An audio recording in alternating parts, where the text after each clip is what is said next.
বিসমিল্লাহির রহমানির রহিম। প্রিয় দেশবাসী, আসসালামু আলাইকুম ওয়া রাহমাতুল্লাহি ওয়া বারাকাতুহু। পৃথিবীর যে প্রান্ত থেকে দেখছেন আপনাদেরকে ধন্যবাদ জানাই। এই মুহূর্তে আপনাদের প্রতি আহ্বান জানাই, বাংলাদেশের প্রত্যেকটি প্রান্ত থেকে, প্রত্যেকটি জনপদ থেকে, দল মত জাতি ধর্ম বর্ণ নির্বিশেষে ঐক্যবদ্ধভাবে জুলাই যোদ্ধাদের পাশে, গোপালগঞ্জের জুলাই যোদ্ধা যারা আজকের গোপালগঞ্জে সাহসিকতা নিয়ে যোদ্ধারা উপস্থিত হয়ে মুজিববাদ মুর্দাবাদ বলে তারা সেখানে স্লোগান দিয়ে মুজিবের কবরের পাশে দাঁড়িয়ে শেখ হাসিনার তীর্থস্থানে দাঁড়িয়ে আজকের প্রতিবাদ করেছে, তাদের পাশে ঐক্যবদ্ধভাবে দাঁড়ানোর আহ্বান জানাই। আজকে এখানে এনসিপি পরিচয়ে তাদের যাওয়াকে মুখ্য উদ্দেশ্য মনে করার কোনো সুযোগ নেই, বরং গোপালগঞ্জে গিয়ে তারা বিজয় অর্জন করেছে, তারা মুজিববাদের বিরুদ্ধে স্লোগান তুলেছে, তারা ঐক্যবদ্ধ বাংলাদেশের স্লোগান তুলেছে। তারা সেখানে দাঁড়িয়ে গিয়ে শেখ হাসিনার কর্ণগহরে গিয়ে দালালদেরকে, সকল প্রকার ষড়যন্ত্রবাদীদেরকে চোখের সামনে গিয়ে হুমকি দিয়ে আসতে পেরেছে। এটাই তাদের বিজয়, এটা জুলাই যোদ্ধাদের বিজয়। প্রিয় বন্ধুরা আমার, আজকের জুলাই যোদ্ধাদের বিজয়ের 1 বছর প্রতি চলছে। আবু সাঈদ যেদিন বুক টান টান করে উঁচু করে দাঁড়িয়ে মানুষের সামনে বলেছিল, নিজের জীবনকে কোরবান করে দিয়েছিল, সেই আবু সাঈদ ওয়াসিমরা আজকে মৃত্যুবরণ করেছিল। সেই একই দিনে জুলাই যোদ্ধারা সাহস করে সেই আজকের গোপালগঞ্জের মূল প্রাণ কেন্দ্র শেখ হাসিনার তীর্থস্থান, আওয়ামী লীগের তীর্থস্থানে দাঁড়িয়ে তারা আজকের আওয়ামী লীগ মুর্দাবাদ, মুজিববাদ মুর্দাবাদের স্লোগান তুলেছে। এর চাইতে সাহসিকতার আর কিছু হতে পারে না, পারে না, পারে না। প্রিয় বন্ধুরা আমার, আপনার দল ভিন্ন হতে পারে, আপনার আদর্শ ভিন্ন হতে পারে, আপনার পরিচয় ভিন্ন হতে পারে, কিন্তু আজকের তারা দেশের জন্য লড়াই করে আজকে সেখানে সাহসিকতার সাথে জীবনের ঝুঁকি নিয়ে তারপরে উপস্থিত হয়েছে। এটাকে আমাদের সকলকে সহযোগিতা করা, সাপোর্ট করা, তাদেরকে নিরাপত্তা নিশ্চিত করা আপনার আমার প্রত্যেকের ইমানি দায়িত্ব। এ বাংলাদেশ স্বাধীন হতো না যদি এই কয়েকটি আবাবিল পাখির জন্ম এ বাংলাদেশে না হতো, এ বাংলাদেশ থেকে হাসিনা পালাতো না, এ কয়েকটি আবাবিল পাখি যদি বাংলাদেশে সেই জুলাই মাসে আন্দোলন না করত। রাজনৈতিক আদর্শ ভিন্ন থাকলে ভিন্ন সমালোচনা থাকবে, ভিন্ন কার্যক্রম থাকবে, কিন্তু আজকে যারা টকশো করছেন, আলোচনা করছেন, ক্ষমতায় যাওয়ার জন্য অপেক্ষা করছেন, এ প্রত্যেককে মনে রাখতে হবে, এ সাহসী যোদ্ধাদের কারণেই আজকের এ বাংলাদেশ এখন পর্যন্ত মুক্ত হয়েছে। আজকের পশম দাঁড়িয়ে যাচ্ছে। বাংলাদেশের কোনো বেটার শক্তি ছিল না আওয়ামী লীগের সকল রক্তচক্ষু উপেক্ষা করে এরকম আজকের এই দিনে আওয়ামী লীগের সেই তীর্থস্থানে গিয়ে প্রতিবাদ জানানোর, কিন্তু সেই সাহসী সূর্য সন্তানেরা প্রতিবাদ জানিয়েছে। সেটাকে আমি অ্যাপ্রিসিয়েট করি, হাইলি অ্যাপ্রিসিয়েট করি। যদিও তারা এনসিপির ব্যানারে নিজস্ব দলীয় এজেন্ডা বাস্তবায়নের জন্য গিয়েছে, কিন্তু সেই দলীয় এজেন্ডা যাই থাকুক, তারা অন্তত পক্ষে গোপালগঞ্জে প্রবেশ করে ওই শেখ হাসিনার চোখে আঙ্গুল দিয়ে, আওয়ামী লীগের চোখে আঙ্গুল দিয়ে, মুজিবের কবরস্থানের পাশে আঙ্গুল দিয়ে দেখিয়ে দিয়েছে এই বাংলাদেশ মুজিবের বাংলাদেশ নয়, এই বাংলাদেশ হাসিনার বাংলাদেশ নয়, এই বাংলাদেশ আওয়ামী লীগের খুনি লুটেরা শয়তানদের বাংলাদেশ নয়। সেজন্য আমি তাদেরকে ধন্যবাদ জানাই। এই সাহসী সন্তানরা কিয়ামত পর্যন্ত আমার কাছ থেকে স্যালুট পাবে, সম্মান পাবে। সমালোচনা করলেও তাদেরকে এই এক ইস্যুতে আমরা সম্মান জানাতে বাধ্য এবং বাধ্য থাকবো ইনশাআল্লাহ। প্রিয় ভাইরা, অতএব ইতিমধ্যেই বিভিন্ন রাজনৈতিক দলের পক্ষ থেকেও তাদের প্রতি সমবেদনা জানানো হচ্ছে, ধন্যবাদ জানানো হচ্ছে। আমি স্পষ্ট করে বলতে পারি, জুলাই বিপ্লব হয়ে বাংলাদেশ যখন স্বাধীন হয়েছে, একমাত্র এই গোপালগঞ্জকে সকল সন্ত্রাসীগুলো, চাঁদাবাজগুলো, দুষ্ট মানুষগুলো, খুনিগুলো ওই গোপালগঞ্জের মাটি আঁকড়ে বসেছিল। তারা মনে করেছিল গোপালগঞ্জ থেকে তারা আবার নতুন করে বাংলাদেশে ষড়যন্ত্র করবে।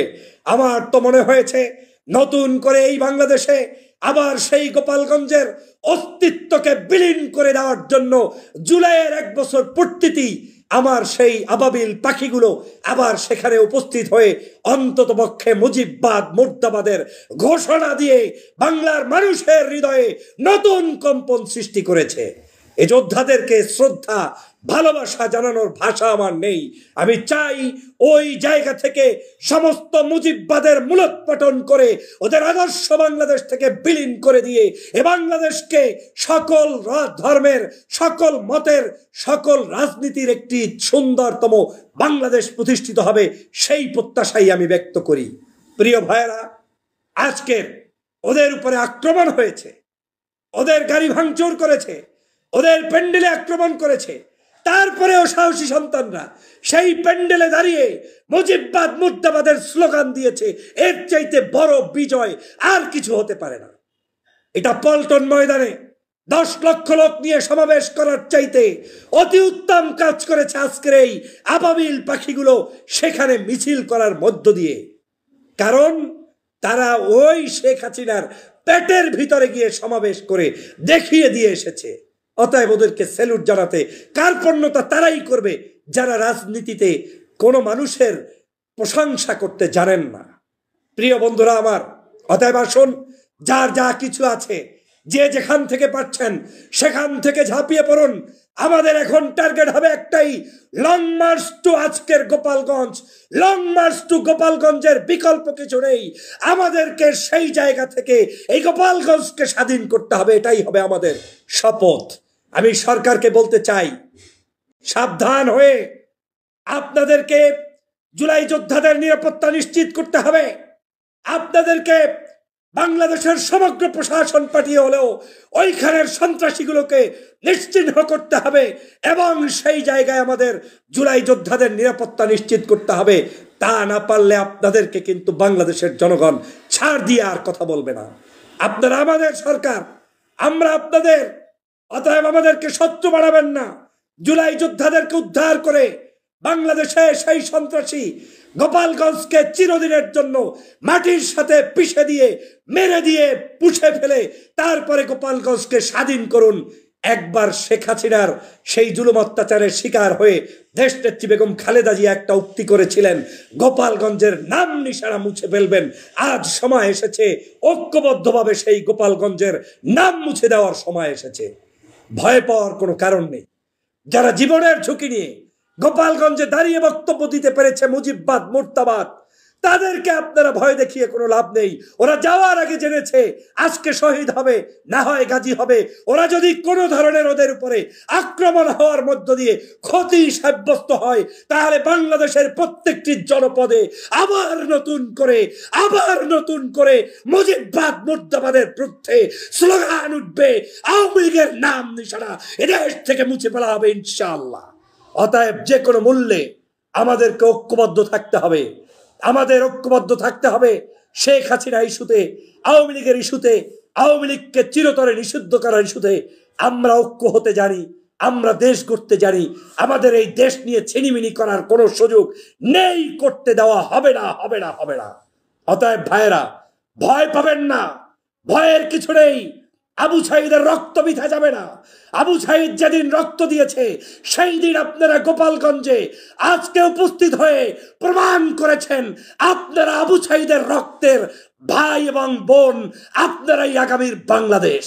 অতএব এই বাংলাদেশকে নিয়ে কোনো ষড়যন্ত্র মেনে নেওয়া যাবে না, যাবে না, যাবে না। আওয়ামী লীগের কবর রচনা হয়েছে, হবে। যারা আজকের এই গোপালগঞ্জের সমাবেশকে আজকের সহযোগিতা করেছেন, আপনাদের প্রতি আমি কৃতজ্ঞতা জানাই, আপনাদের প্রতি ধন্যবাদ জানাই। আপনারা এখন থেকে এই মুহূর্তে তারা তাদের পক্ষ থেকে এই যে জুলাই যোদ্ধারা যখন যে নির্দেশনা দেবেন, সেই নির্দেশনা আগামী কয়েকদিন তাদের পাশে থেকে ঐক্যবদ্ধভাবে পালন করবেন। দল দেখতে যাবেন না। দেশ এখনো পূর্ণাঙ্গভাবে স্বাধীন হয় নাই। স্বাধীন করার জন্য আপনাদেরকে সেই প্রচেষ্টা অব্যাহত থাকবে। আর ওই গোপালগঞ্জের কুৎসিত আওয়ামী লীগের কর্মীদেরকে বলতে চাই, আজকের পিপিলিকার যখন পাখা গজায় বুঝতে হবে মরার জন্যই তিনি হয়তো গজিয়েছেন। বাংলাদেশে মানুষদেরকে শান্তিতে থাকতে দাও। শান্তির যদি তোমরা নিশ্চিত না করে অশান্তির পথে যাও, তাহলে তোমাদেরকে ধূপধাপ যা হওয়ার কথা, গত কয়েক মাস আগে সেনাবাহিনী যেমন তোমাদের পাছা লাল করে দিয়েছিল, সেই লালের অপেক্ষায় থাকো। আমরা চাই না বাংলাদেশের প্রতিদিন সংঘাতের পথে যাইতে। নিষিদ্ধ ঘোষিত এই সংগঠনের বাংলাদেশের রাজনীতি করার কথা বলার আর অধিকার নেই। আর যারা এই সংগঠনের মধ্যে সন্ত্রাসী করেন নাই, চাঁদাবাজি করেন নাই, অন্যায় করেন নাই, তারা অন্তত পক্ষে তওবা পরে অন্য দলে যোগ দিয়ে তারপরে খেদমত করুন। আওয়ামী লীগ আর ফিরে আসবে না। ওদের কাঙালি ভোজ হয়ে গিয়েছে আজকের জুলাই যোদ্ধারা সেখানে গিয়ে ওদেরকে চূড়ান্ত কবরে পতিত করে রেখে আসছেন। অতএব ওদের একটা প্রসবের ক্ষতি হবে না ইনশাআল্লাহ। সাহস রাখুন, আমাদের বিজয় হয়েছে, আমাদের বিজয় হবে। আমরাই ওদেরকে নিয়ে বাংলাদেশকে গঠন করব। ওদের কোনো ক্ষতি সাধন এদেশে কেউ করতে দিবে না। আসুন সবাই মিলে ওদের পাশে দাঁড়িয়ে এই জুলাই বিপ্লবের মাসকে আরো সুসংহত করি। আল্লাহ পাক আমাদের সেই শক্তি হিম্মত দান করুক, যেভাবে আমরা জুলাই মাসে দেশ স্বাধীনের জন্য, শহীদ হওয়ার জন্য, দেশকে ধর্মীয় মূল্যবোধ, সামাজিক মূল্যবোধ এবং আমার দেশের মানুষের অধিকারের জন্য লড়াই করেছিলাম। যারা শহীদ হয়েছিল, জান্নাতে যাওয়ার তামান্না নিয়ে শহীদ হয়েছিল, গাজী হয়েছিল, দুনিয়ায় বেঁচে থেকে দেশের মানুষের জন্য কথা বলার জন্য গাজী হয়েছিল, তাদের সেই সকল শক্তি এখনো শেষ হয়ে যায়নি। ওদের সেই চেতনা নিয়েই আগামীর বাংলাদেশ হবে ইনশাআল্লাহ। গোপালগঞ্জ মুক্ত স্বাধীন বাংলাদেশ হবে। নতুন নামে গোপালগঞ্জ হবে, নতুন নামে গোপালগঞ্জের পরিচয় পাবে বাংলাদেশ, নতুন নামে বাংলাদেশের স্বাধীনতা রচিত হবে। অতএব ধান্দাবাজি করে কোনো সুস্থ রাজনীতি কেউ করতে পারবে না। বাংলাদেশকে বিনির্মাণ করতে এখন ঐক্যবদ্ধ হতে হবে, এর বিকল্প নেই। অতএব আজকের জুলাই বিপ্লবীদের উপরে আক্রমণ করে যে ধরনের কার্যক্রম ন্যাক্কারজনক পরিচয় দিয়েছ, তাতে আওয়ামী লীগের সর্বশেষ ঠিকানাটা মুছে ফেলার জন্য তোমরা আজকের পা বাড়িয়েছ। এখন যদি কিছু হয় তখন নতুন করে আবার বলতে যাইও না এটা কেন হলো, ওটা কেন হলো। তোমরাই মবের সৃষ্টি করছো, তোমরাই অন্যায় করছো। অতএব তোমাদের অন্যায়ের প্রতিবাদ করে জীবন রক্ষা করা আমার ইমানি দায়িত্ব। আমরা অতএব যা করার তাই করবো ইনশাআল্লাহ। সবাই